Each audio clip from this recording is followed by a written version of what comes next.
உங்கள் குழந்தைகளின் கவனத்தை சினிமா பாடல்கள் பக்கமோ இல்லை சினிமாக்காரர்களின் பக்கமோ திருப்பாதீங்க. குழந்தைகளுக்கு கல்வி எனும் மிகப்பெரிய பொக்கிஷத்தை கொடுத்துட்டு அதை கையாளுறதுக்கு சொல்லி கொடுக்காம இந்த மாதிரியான என்டர்டைன்மெண்ட் விஷயங்களில் நீங்கள் அவங்களுடைய சிந்தனைகளை திருப்புறதுனால ப்ராப்ளம் உங்களுக்கு எந்த அளவுக்கு இருக்கோ அதை விட அவங்களோட ஃப்யூச்சரில் ரொம்ப அதிகமாகவே இருக்கும். நீங்கள் காட்டக்கூடிய வழிமுறையில் நடக்கக்கூடிய குழந்தைகள் நீங்கள் என்னெல்லாம் காட்டுறீங்களோ அதுபடி எல்லாமே தான் நடக்கும். இந்த ப்ராக்டிக்கலான விஷயத்தை புரிஞ்சுட்டு குழந்தைகளின் நேரத்தை மிகவும் மதிப்புள்ளதாக மாற்றுங்க.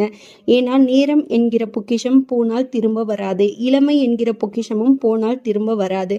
அதை என்றைக்குமே நீங்கள் மைண்டில் வச்சு அஸ் அ பேரண்ட்டாக டைம் அப்படிங்கிறது எவ்வளோ முக்கியம், அந்த நேரத்தை நிர்வகிக்கிறதுக்கு உங்கள் குழந்தைங்களுக்கு நீங்கள் சொல்லிக் கொடுங்க.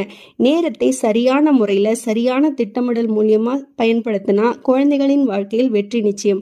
அவர்களுக்கான மரியாதையும் உங்களுக்கான மரியாதையும் உங்களை தேடி வரும். அது நீங்கள் என்ன குழந்தைங்களுக்கு கற்றுக் கொடுக்குறீங்க, உங்கள் குழந்தைங்க உங்ககிட்ட இருந்து என்ன கற்றுக்கிட்டாங்க அப்படிங்கிறதுல தான் இருக்குது. படிக்கிற குழந்தைக்கு படிப்பின் மீது கவனத்தை தான் செலுத்தணுமே தவிர படிப்பிற்கு அப்பாற்பட்ட கவனங்களை செலுத்துறதுனால தான் உங்கள் குழந்தைகளினுடைய மனநலம் நீங்கள் சொல்கிறத டக்குன்னு அப்சர்வ் பண்ணும் மென்டாலிட்டியில் இல்லை. ஏன்னா அவங்களுக்கு எது ரொம்ப சந்தோஷம்னு நினச்சி நீங்கள் அவங்களுக்கு சொல்லி கொடுக்குறீங்களோ அந்த விஷயத்து மேலே தான் அவங்களுக்கு இன்ட்ரெஸ்ட் இருக்கும்.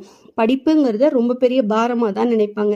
ஆக்சுவலாக படிப்பு அப்படிங்கிறது அவ்வளோ பெரிய பாரமான விஷயமெல்லாம் இல்லை, நமக்கு ரொம்ப முக்கியமான விஷயம் அப்படிங்கிறத நீங்கள் தான் அவங்களுக்கு சொல்லி கொடுக்கணும்.